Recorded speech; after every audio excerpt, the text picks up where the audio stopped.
Okey, hari ni 30 hari bulan 11 Inilah sarang burung yang putih yang bulu kurang Kalau kita tengok, yang ni sarang burung yang kebiasaannya nampak ada bulu.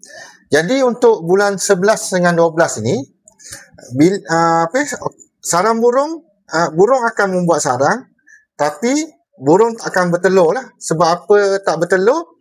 Sebab musim sebab bertelur ni dia perlukan panas. Jadi sarang burung ni akan menjadi seperti ini. Okey, kameraman boleh tengok. Okey, nampak sarang ni dia putih tiada bulu. Okey, nampak?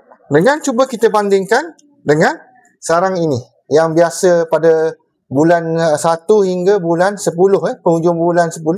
Jadi untuk bulan 11 12 ni sarang burung tiada bulu sebab dia tak boleh bertelur pun.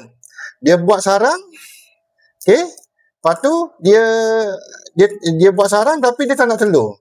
Jadi inilah sarang burung ini dia akan jadi lebih mahal lah.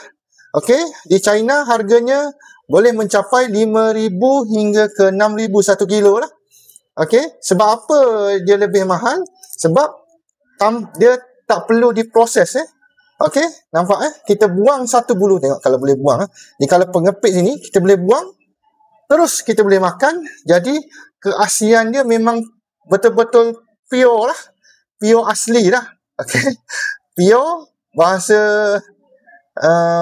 Inggeris, asli bahasa Melayu lah.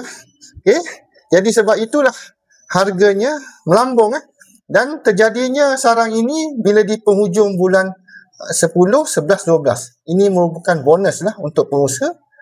Okey, inilah sarang burung dia.